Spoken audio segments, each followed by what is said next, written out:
یہاں تک پہنچے تھے کہ اس یہودی وزیر نے اس خطے کے عیسائیوں کو اپنے دام میں پوری طرح پھنسا دیا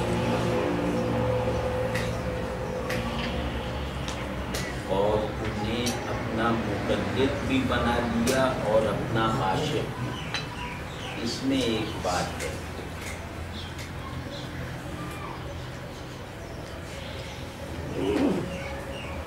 دین کا جوہر اور آدمیت کا خلاصہ، یوں کہہ لیں کہ ہدایت اور فطرت دونوں ایک اصول پر قائم ہیں اور اسی اصول پر استوار رہتے ہوئے نشو و نما پاتے ہیں۔ وہ اصول ہے چھوٹا بننے کا ادب، چھوٹا بن کر رہنے کا تجربہ، چھوٹے بننے کو اپنے وجود کا بنیادی اور واحد حال بنا لینا، یہ مقصود دین بھی ہے اور مقصود فطرت بھی ہے۔ ہدایت بھی چھوٹا بنے بغیر حاصل نہیں ہو سکتی اور آدمیت بھی چھوٹا ہوئے بغیر نمو نہیں پا سکتی۔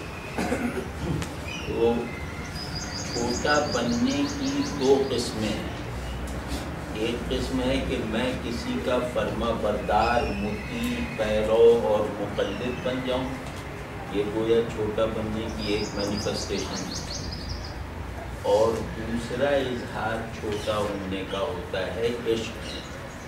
میں مقلد بن کر اپنے رہنما سے چھوٹا بن جاتا ہوں اور عاشق بن کر اپنے محبوب سے چھوٹا ہو جاتا ہوں۔ تو مقلد بننا مجھے چھوٹا بننے کا فیصلہ کرنے کی قوت دیتا ہے، یعنی پیروی اور تقلید اور اطاعت یہ اس لیے ہے کہ میں اپنی ہستی کے اس بنیادی جوہر سے متعلق رہ کر اس پہ قائم رہنے کا فیصلہ کرتا ہوں۔ اور عشق اپنے محبوب کے آگے اپنے وجود کی اس خاصیت کو کمال تک پہنچتے ہوئے ایکسپیرینس کرنا۔ واضح ہے نا یہ بات؟ تو وہ کہہ رہے ہیں مولانا کہ دین و دل را کل بدو بسپرد خلق، کہ لوگوں نے اپنا دین بھی اس کے سپرد کر دیا اور اپنا دل بھی اسے دے دیا، یعنی اپنا سبسٹنس آف فرما برداری بھی اس کو دے دیا اور اپنا سبسٹنس آف لو بھی اس پہ نثار کر دیا۔ تو گویا جس طرح چھوٹا بننے کی یہ دو قسمیں ہیں، اسی طرح بڑائی کے بھی دو مظاہر ہیں۔ بڑائی کے یہی دو مظاہر ہیں کہ یا تو آپ ہادی بنیں یا محبوب بنیں۔ آپ سمجھیں، یا تو آپ رہنما بنیں تو بڑے ہیں یا محبوب بن جائیں تو بڑے ہیں۔ تو جس ذات میں یہ دونوں جمع ہو جائیں وہ گویا حقیقتاً بڑا ہے۔ اب اس کی بڑائی کا کوئی جز بھی اس سے دور نہیں رہ گیا۔ جیسے رسول اللہ صلی اللہ علیہ وسلم کے دو حقوق ہیں امت پر، کہ اطاعت بھی آپ صلی اللہ علیہ وسلم کی کرنی ہے بغیر کوئی سند مانگے، اور محبت بھی آپ صلی اللہ علیہ وسلم سے کرنی ہے بغیر کسی اپنے اندر کسی جذبے کا مطالبہ کیے بغیر۔ واضح نا؟ غیر مشروط محبت، غیر محدود اطاعت۔ تو اس کا مطلب ہے کہ آپ صلی اللہ علیہ وسلم مخلوق میں بڑائی کے تمام امکانات کے آخری درجۂ تکمیل کا ایک فعال مجسمہ ہے۔ واضح ہے نا؟ تو اب آپ دیکھیے کہ یہاں مولانا کیا کہہ رہے ہیں۔ مولانا یہ کہہ رہے ہیں کہ عیسائیوں نے اس کے دھوکے میں آ کر اس کو اپنا رہنما اور ہادی بھی بنا لیا اور اپنا محبوب بھی بنا لیا۔ اسے ہادی بنا کر اپنے دین کی باغ ڈور اس کے ہاتھ میں دیتی، اسے محبوب بنا کر اپنے دل کا اختیار اس کے سپرد کر دیا. واضح ہے نا؟ تو پیش امرو نہیں می مرد خلق، کہ وہ جس چیز سے روکتا تھا لوگ اس سے اس طرح رک جاتے تھے کہ جان بھی دینی پڑے تو اس چیز کو نہیں کرتے تھے، اور جس بات کو وہ کرنے کے لیے کہتا تھا اس کے لیے اگر انہیں زندگی سے بھی دستبردار ہونا پڑے تو وہ کر کے رہتے تھے. تو ایسا حکم جس کے لیے محکوم یا مخاطب اپنی جان دینے کے لیے خوشی سے آمادہ ہو جائے، یہ حکم ایسنس آف عظمت ہے، ایسنس آف بڑائی. ٹھیک ہے نا؟ کہ میں کسی کے حکم پر جان دینے کے لیے تیار ہو جاؤں، تو میرا یہ حال اس بات کو ثابت کرتا ہے کہ یہ صرف میرا حاکم ہی نہیں ہے، میرا محبوب ہے. واضح ہے نا؟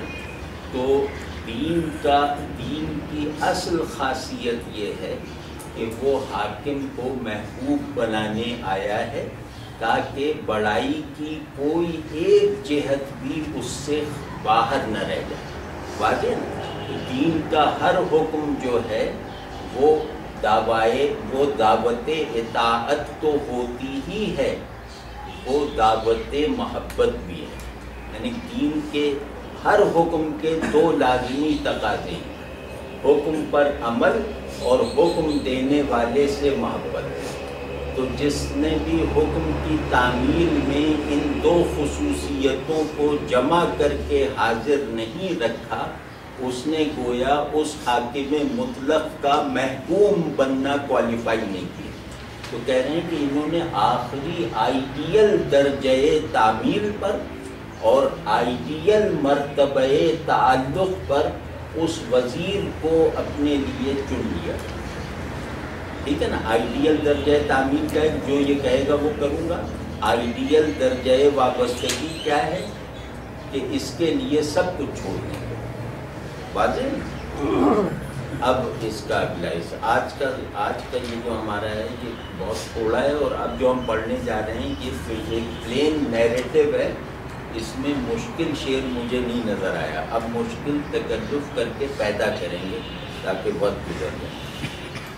تو پیغام شاہ پنہانی بسوئے وزیر پرتزویر،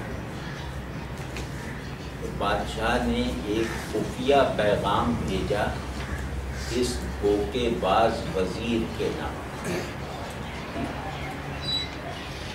اب یہ اس کی تفصیل کہ درمیان شاہ و او پیغام آ، اس کے اور بادشاہ کے درمیان نامہ و پیغام کا ایک خفیہ سلسلہ جاری تھا.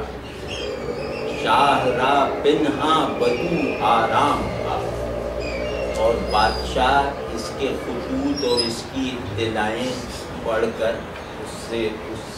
مطلب یہ جو اطلاعات بھیجتا تھا وہ اطلاعات بادشاہ کو مطمئن رکھتی تھی کہ جس کام کے لیے میں نے اس کو بھیجا ہے یہ اس کام کو بہت اچھی طرح انجام دے رہا ہے. آخر الامرز برائے مراد، آخر کار اس مقصد کو حاصل کرنے کے لیے تا دہد چن خاک ایشاں راہ باد، تاکہ وہ ان کی مٹی کو برباد کر دے یا ان کو مٹی کی طرح برباد و تہس نہس کر دے. تو مقصد یہی تھا نا کہ وہ عیسائیوں کو تباہ و برباد کر دے، عقیدے میں بھی اور دنیا میں بھی، دین میں بھی دنیا میں بھی. پیش او بنوشت شے کہ مقبلم، پیش او اس کو بنوشت لکھا شے بادشاہ نے، کہ اسے بادشاہ نے خط لکھا کہ اے میرے پسندیدہ وزیر، اے میرے بلند اقبال مصاحب، اے میرے بلند مرتبہ مشیر اور نائب، جسے میں نے قبول کیا، جس کی شخصیت کو، جس کے کاموں کو، سب کو میں پسند کرتا ہوں۔ وقت آمد زود فارغ کن دلم، تو کیونکہ اس سارے کام میں کئی مہینے لگ گئے ہوں گے یا کچھ برس لگ گئے ہوں گے، تو اس نے لکھا وزیر کو کہ اب مجھے لگ رہا ہے کہ دیر ہوتی جا رہی ہے، تو اب وقت آ گیا ہے کہ تم اپنے کام کو جلدی مکمل کر کے میرے مقصد کو عجلت کے ساتھ حاصل کر کے میرے دل کو خوش کر دو، اور میرے دل کو اس فکر سے آزاد کر دو کہ کل کیا کرنا ہے۔ واضح ہے؟ زنتظارم دیدو دل بر رہست، کہ تیرے انتظار میں میری آنکھیں اور میرا دل گویا راستے پر لگا ہوا ہے، یعنی میری آنکھیں بھی تیرے انتظار میں ہیں اور میرا دل بھی تیرا بےتابی کے ساتھ منتظر ہے۔ دیدہ بر راہ ہونا کا مطلب ہے بےتابی اور بے قراری اور شوق کے ساتھ انتظار کرنا، کہ میرے دل اور آنکھ دونوں کو تیرا بےتابی اور شوق کے ساتھ انتظار ہو۔ زی غمم آزاد کن کر وقت ہست، تو مجھے اس فکر سے اب مکمل نجات دلا دے اگر موقع ہو تو۔ اب یہ وزیر کا کارنامہ آپ دیکھیے کہ بادشاہ حکم کو درخواست کے انداز میں کر رہا ہے کہ یہ کر دو تم، لیکن اگر اس کا موقع ہو تو ابھی کر دو، ورنہ جیسا چلا رہے ہو چلاتے ہو۔ تو اس سے ایک نقطہ نکلتا ہے، اطاعت میں سچائی اور کمال ہو تو یہ خالق کی طرف سے اختیار کا تحفہ دلواتی ہے۔ جو مالک کا پابند ہو جائے اللہ اس کو انعام میں مختاری دیتا ہے۔ گفت اینک اندرا کارم شاہ، تو وزیر نے اس کے جواب میں لکھا کہ اے بادشاہ ابھی کچھ وقت اور لگے گا، ابھی مجھے کچھ اور کام کرنے ہیں، لہذا مزید انتظار کرو۔ کف کنم در دین عیسیٰ فتنہ، میں کوئی شہر فتح کرنے یا کسی قوم کو محض قتل کرنے تھوڑی نکلا ہوں، میں اس دنیا میں فساد اور تباہی کی جو سب سے بڑی قسم ہے اس کو برپا کرنے کے لیے بھیجا گیا ہوں۔ تو وہ کام جو دنیا میں تباہی اور فساد کا سب سے بڑا کام ہے، اس میں آخر کچھ وقت تو لگے گا۔ کہ وہ کام کیا تھا؟ تاکہ میں حضرت عیسیٰ علیہ السلام کے دین میں فتنے داخل کر دوں، خرابیاں انسرٹ کر دوں۔ قوم عیسیٰ را بد اندر داروگیر، عیسائیوں کی جو ایڈمنسٹریشن تھی انتظامی اور دینی، اس نظام میں ان کے عیسائیوں کے نظام میں ایک قاعدہ چلا آ رہا تھا کہ ان کے 12 امیر ہوں گے، یعنی عیسائیوں کے تمام دینی اور دنیاوی کام ان کے 12 امیر کرتے تھے۔ تو وہ وہی بتا رہے ہیں کہ حاکم شاہ 10 امیر و 2 امیر، کہ عیسائیوں کے یہاں 12 امیر تھے جو ان کے سارے فیصلے کرتے تھے۔ ہر فریق مر امیر را تبا، تو جس طرح ان کے 12 امیر تھے اسی طرح 12 گروہ، 12 طبقات، 12 جماعتیں اور 12 فرقے تھے۔ تو ہر امیر ایک جماعت یا ایک فرقے کا امیر ہوا کرتا تھا۔ تو کہہ رہے ہیں کہ ہر فریق کا، ہر جماعت کا ایک امیر ہوتا ہے، اور بندہ گشتہ امیر خود را از دما، جو اپنے امیر کی اتباع کسی غرض اور لالچ سے کرتا تھا. اب اس کو سمجھ لیں. یہ شعر جو ہے نا یہ بہت اس میں وہ بہت ہے ایبریویشن، میننگ ایبریویشن بہت ہے. وہ کہہ رہے ہیں کہ عیسائیوں کا سیٹ اپ یہ تھا کہ ان کے 12 فرقے تھے، ہر فرقے کا ایک امیر تھا. 12 فرقے بنے ہی اس وجہ سے تھے کہ ان کی اغراض روحانی، اخلاقی اور ان کو بندگی والی نہیں تھی، دینی نہیں تھی. فرقہ بنتا ہی دنیاوی غرض سے ہے. تو عیسائیوں میں دنیاوی غرض کے دباؤ سے ان کے 12 فرقے بن گئے تھے اور ہر فرقے کا ایک مذہبی پیشوا ہوا کرتا تھا. واضح ہے نا؟ تو اس میں ایک بصیرت آپ کو دے دی نا کہ دین جو سبسٹنس آف وننس کی نمود ہے، اس سبسٹنس آف وننس میں جو بھی ڈویژنز پیدا کرے گا وہ گویا دنیا کو غالب کرے گا دین پر، اور اس وحدت کو توڑنے کی کوئی غرض اخلاقی، روحانی اور دینی ہو ہی نہیں سکتی. وہ غرض جو بھی ہوگی وہ دنیاوی اور نفسانی ہوگی. انتہو دین دو امیر و قوم شام. یہ 12 امیر اور ان کی اپنی اپنی قوم. گشتہ بندہ وزیر بد نشان. تو یہ 12 امیر اپنے گروہوں سمیت اپنی قوموں کے ساتھ، یہ 12 کے 12 جو ہیں یہ اس وزیر جو بد فطرت اور بد ظاہر وزیر تھا، جو باطل کا پیغمبر تھا، جو شیطان کا نمائندہ تھا، اس کی اتباع میں چلے گئے، اس کی اطاعت میں چلے گئے، اس کی پیروی میں چلے گئے. یعنی آپ ذرا غور فرمائیے، اس میں بہت ایک حکمت کی بات ہے جو ہمارے موجودہ حالات سے مناسبت رکھ سکتی ہے. وہ یہ کہ فرقہ بننا بری بات ہے. تو یہ تو ایک منظر ہو گیا. دوسرے یہ کہ جو ریوائول آف یونٹی ہے، وہ ریوائول آف یونٹی بعض اوقات اسی غرض سے ہوتا ہے جس غرض سے فرقے بنے ہوتے ہیں. جیسے ایک سیکولر آدمی کہے گا کہ فرقے نہیں ہونے چاہیے، تو اس کا جو پرنسپل آف یونیفیکیشن ہے وہ بھی دینی نہیں ہوگا. آپ سمجھیں نا؟ تو اس شیطان پر وہ 12 فرقے متحد ہو گئے تھے، تو ان میں وحدت تو بظاہر پیدا ہو گئی تھی، مگر اس وحدت کا سبب دینی نہیں تھا بلکہ شیطنت تھا. ٹھیک ہے نا؟ تو اعتماد جملہ بر گفتار وہ سب اس کی بات پر اندھا بھروسہ کرتے تھے. جو وہ کہہ دیتا تھا اسے مان لیتے تھے، اسے اسی پر عمل کرتے تھے.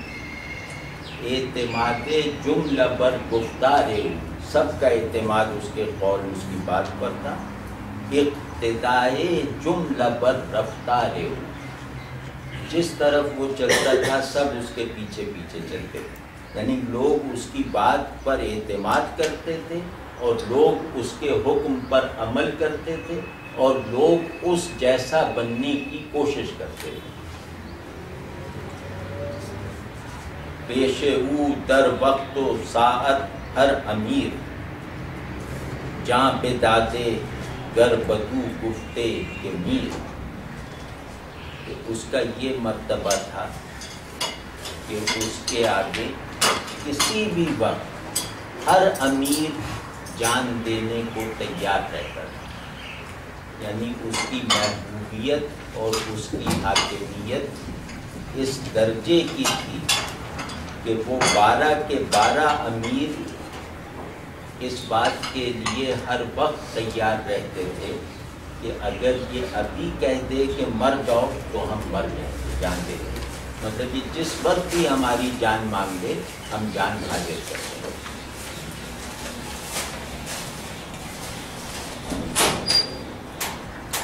چون زبوں کرداں جہودک جملہ را.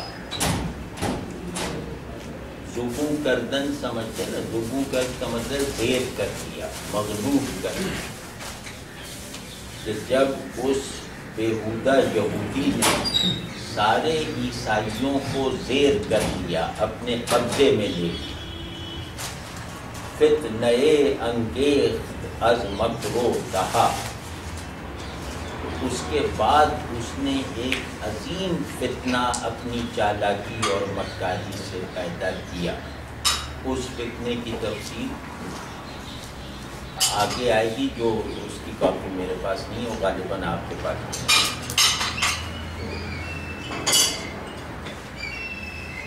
جاری رکھنا تو اس کو جب کر دیتے ہیں کتاب سے اس کو کرتے ہیں نہیں۔ اب جو ہے اب دوسرا باب شروع ہو گیا، وہ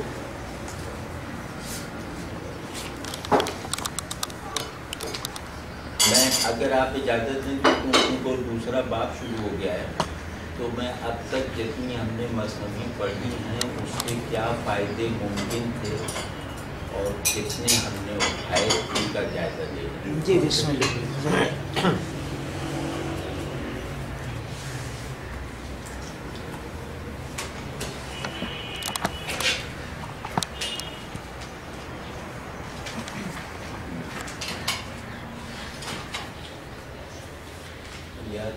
یا بعد میں اٹھا لیں یا ہم انتظار کریں۔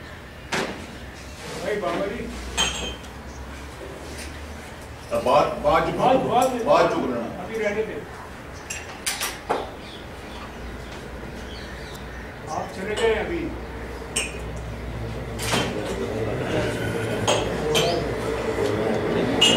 مثنوی کو عام طور پر صوفیانہ کلام پڑھ کے سمجھایا گیا۔ مثنوی اپنے گیون ڈسکورس میں، یعنی مثنوی اپنے اسلوب اور معنی کے نظام میں ہرگز صوفیانہ کلام نہیں۔ یہ بدترین غلط فہمی تھی جو مثنوی کے ساتھ روا رکھی گئی۔ مثنوی ایک بہت بڑے صوفی کا کلام ہے، لیکن مثنوی کا موضوع تصوف یا مسٹک یا صوفی تھیمز نہیں ہے۔ تو اس بات کو ہمارے ذہن میں واضح ہونا چاہیے کہ یہ ایک بہت بڑے صوفی عارف کا کلام ہے، لیکن اس کلام کے موضوعات صوفیانہ نہیں ہیں اور ہرگز نہیں ہیں۔ تو یہ اگر ہمارے ذہن میں آ جائے نا تو ہم اس کا جو میننگ اسٹرکچر ہے اس سے زیادہ قریب ہو جائیں گے، ورنہ تصوف کی کتاب سمجھ کر ہم اسے معنی دینے کا کام کرتے ہیں، اس سے معنی لینے کا کام نہیں کرتے۔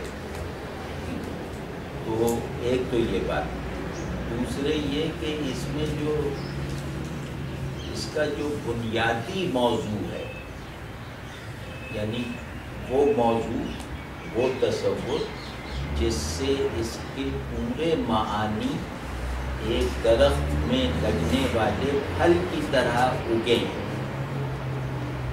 وہ اس کا موضوع ہے انسان اپنی حقیقت کے ساتھ، انسان اپنے مقصد کے ساتھ، یعنی ایک مین بیسڈ ورلڈ ویو کا قیام، یہ مثنوی کا مقصود ہے۔ یعنی آدمی کے مرکز پر ایک کائنات کو بنا کر دکھانا، یہ مثنوی کا مقصود واحد ہے۔ تو اور ہماری مسلم ٹریڈیشن میں مثنوی کے علاوہ کوئی دوسرا کام ایسا نہیں ہے جو ہمارا یونیورس آف ہیومینٹی بنا کر اتنی تفصیل کے ساتھ دکھاتے ہیں۔ مثنوی دراصل مسلمانوں کا یونیورس آف ہیومینٹی ہے۔ مثنوی دراصل مسلم ورلڈ ویو کا پہلا اور تاحال آخری نمونہ ہے، ٹھیک ہے۔ تو ورلڈ ویو کے قیام کی دو صورتیں ہوتی ہیں۔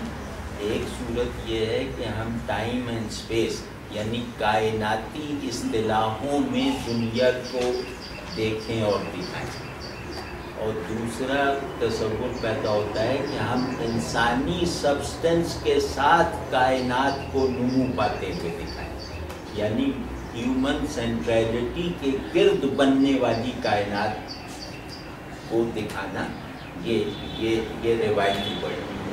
تو مثنوی اس اعتبار سے میں بلا خوف تردید کہہ رہا ہوں کہ امت مسلمہ میں کوئی دوسری کتاب نہیں لکھی گئی جس میں مثنوی کے برابر کا ورلڈ ویو، مثنوی کے برابر کا تصور انسان اپنی خیالی، فکری، علمی، عملی، اخلاقی، روحانی، دینی، نفسیاتی ہر پہلو سے احاطے میں آ گیا۔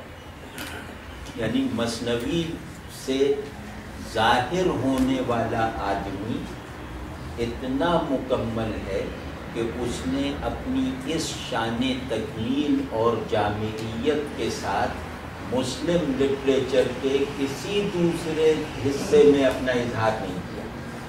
اس کو سمجھیں، یہ مثنوی کا بدل کوئی کتاب نہیں ہے لوگوں کی لکھی ہوئی۔ لوگوں کی لکھی ہوئی ہر کتاب کا بدل کوئی دوسری کتاب ہے، لیکن مثنوی ایک ایسی چیز ہے جس کا بدل ہماری پوری روایت اس روایت میں موجود نہیں ہے جس روایت میں کلام ہم نے خود کیا ہے۔ واضح ہے یہ بات؟ تو کیونکہ یہ انسان کے آپ یوں سمجھیں کہ یہ انسان کے تصور کا مکمل ترین دستیاب اظہار ہے۔ اس وجہ سے اس میں ہیومن آئیڈیل سے لے کر، اب یہ فقرہ اگر نہ سمجھ میں آئے تو میں اس کی شرح کروں، اس میں ہیومن آئیڈیل سے لے کر ہیومن میکینکس تک بیان ہے، یعنی انسان اپنی حقیقت سے لے کر اپنی صورت بننے کے تمام مراحل سمیت اس میں ایکسپریس ہو گیا ہے۔ تو اس کی وجہ سے جہاں ہم اس سے اور بہت سے فائدے اٹھا سکتے ہیں، یعنی جہاں ہم انسان کے تصور کی تکمیل کے مراحل اس کتاب کی روشنی میں طے کر سکتے ہیں، اس کتاب کی اس روشنی میں جو امتیوں کی لکھی ہوئی کسی بھی کتاب میں دستیاب نہیں۔ آپ سمجھ گئے نا؟ تو جس نے انسانی حقیقت پر چھائے ہوئے اندھیرے کے ہر ذرے کو دور کر دیا ہے، ٹھیک ہے نا، یہ وہ کتاب ہے۔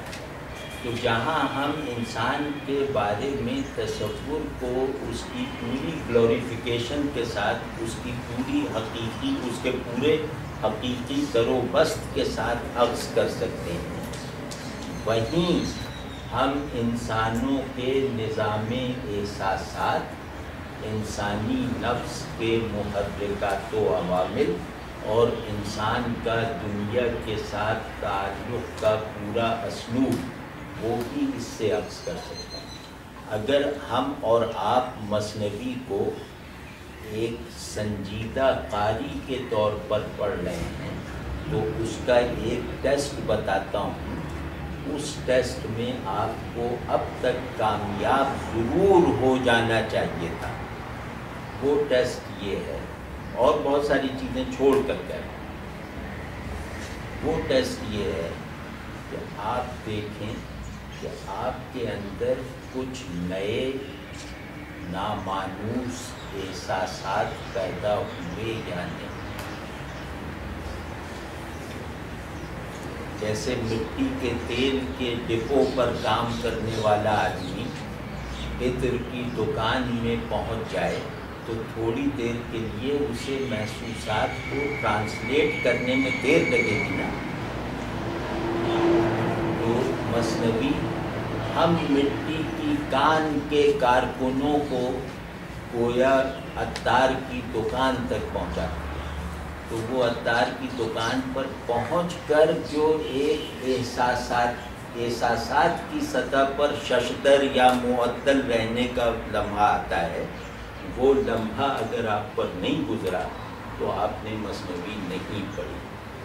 یعنی مثنوی سے جو بے شمار فوائد حاصل ہو سکتے تھے، ان فوائد کو حاصل کرنے کے لیے پہلا قدم بھی ابھی نہیں اٹھایا۔ اب اس بات کا مطلب تاکہ مبہم نہ رہے یا یہ ایک شاعرانہ بات کی طرح نہ رہ جائے، اس کو میں کھول کے عرض کرتا ہوں کہ انسان کی شعوری تکمیل نئے خیال سے ہوتی ہے، انسان کی وجودی تکمیل نئے احساس سے ہوتی ہے۔ تو یہ مثنوی خیالوں کا بھی کارخانہ ہے اور احساسات کی بھی کارگاہ ہے۔ تو نئے خیال بھی دیکھیں کہ اس مثنوی کی برکت سے آپ کے ذہن میں کچھ نئے خیال آئے، اور یہ بھی دیکھیں کہ اس مثنوی کی تاثیر سے آپ نے کچھ نئے احساسات کو اپنے اندر متحرک پایا۔ ٹھیک ہے؟ تو نیا احساس کسے کہتے ہیں؟ میں کچھ مثال دے رہا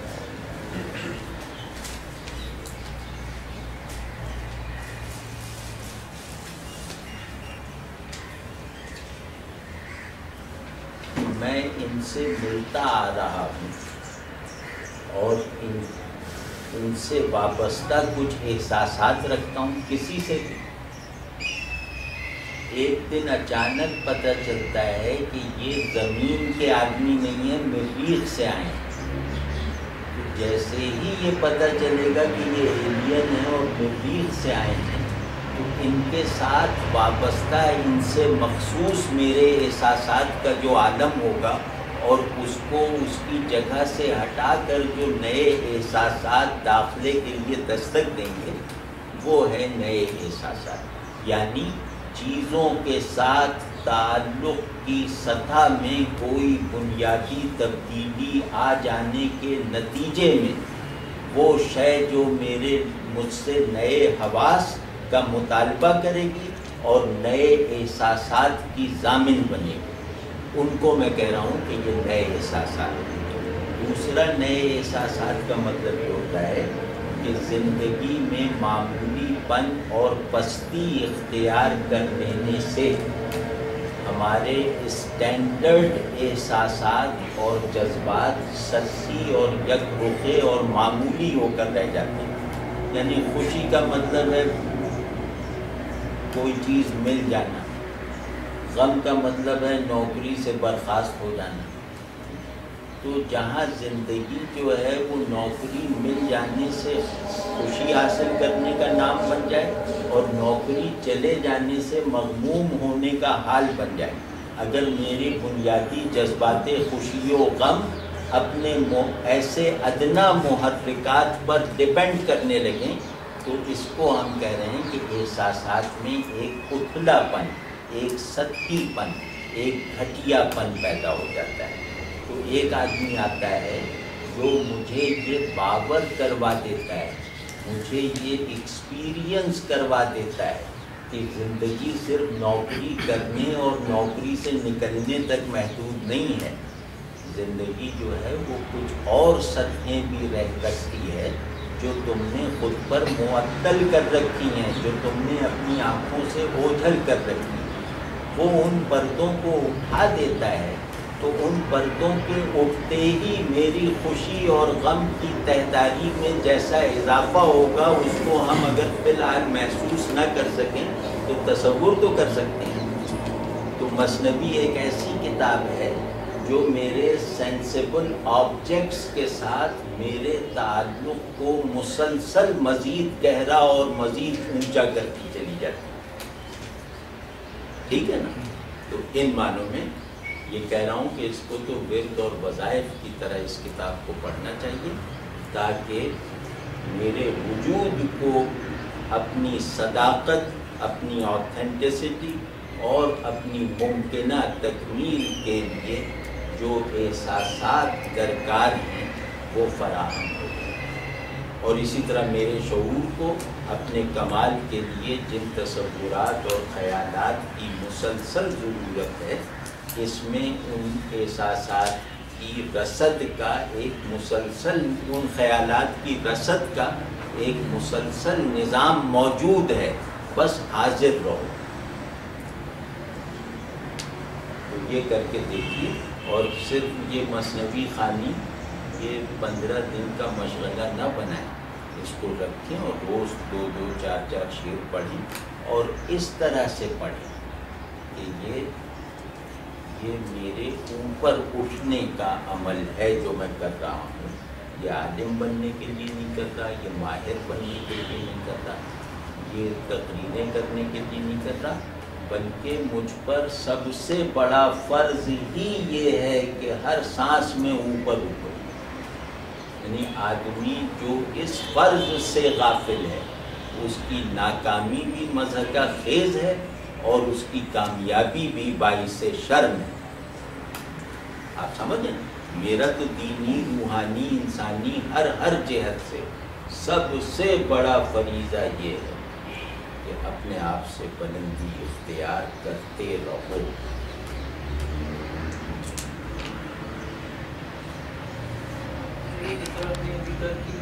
مسلم لٹریچر میں تو اس کی کوئی مثال نہیں ہے، لیکن کیا ورلڈ لٹریچر میں کوئی مطلب اور ہیں، جیسے ہومر ہے، تو ان لوگوں کی بھی شاعری مطلب اسی لیول کی ہے، یا کوئی ورلڈ لٹریچر سے مثال لے سکتے ہیں؟ اصل میں وہ ہومر کو کہا جاتا ہے کہ وہ گریک تہذیب کا بانی ہے۔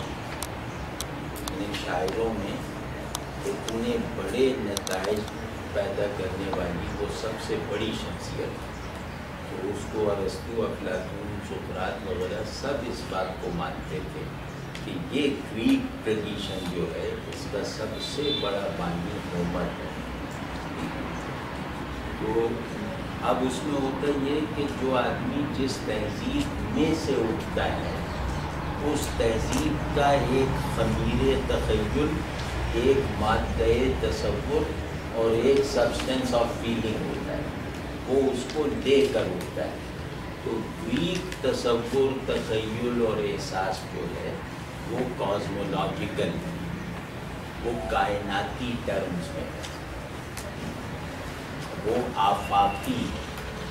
آفاقی سمجھ نا، میکرو کاسمک۔ آفاقی کا مطلب یونیورسل نہیں، آفاقی کا مطلب ہے میکرو کاسمک، مطلب اس میں حقیقتیں اپنے لوکیل میں بھی اور اپنی فنکشننگ میں بھی انسان سے باہر موجود ہے۔ اس کو کہتے ہیں حقیقت کو انسان سے باہر ماننا، یہ کازمولوجی ہے، اور حقیقت کو انسان کے اندر ماننے والی تہذیب جو ہے وہ ہماری ہے۔ تو گریک سویلائزیشن کا مزاج آفاقی ہے، ہماری تہذیب کا مزاج انفسی ہے۔ انفسی سمجھتے ہیں، مائکرو کاسموس۔ تو تہذیب کی آفاقیت نے جو سب سے بڑا نمونہ پیدا کیا ہے اس کا نام ہے ہومر، اور تہذیب کی انفسیت نے جو سب سے بڑا نمونہ پیدا کیا ہے اس کا نام ہے مولانا جلال الدین رومی۔